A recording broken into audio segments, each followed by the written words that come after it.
Hi everyone! Today we are going to show you how to draw a rowboat step by step. Grab a pencil and paper and let's get started. Step 1. Drawing the frame. Start by drawing an elongated oval shape with curved lines, one bending up and one down to create the hull. Step 2. Adding the hull.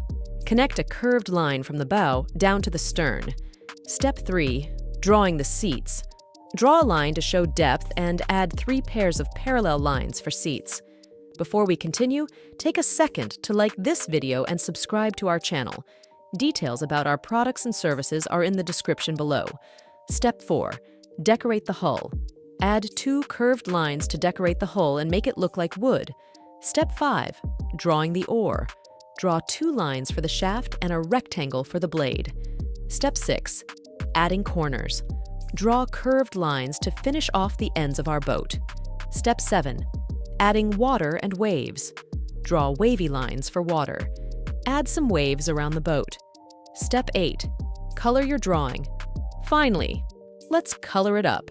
We recommend coloring the boat brown. Make the water blue and the waves white. Unleash your creativity. And there you have it. A fantastic rowboat drawing. Remember, practice makes perfect. Thanks for drawing with us today. Don't forget to like and subscribe for more fun drawing tutorials.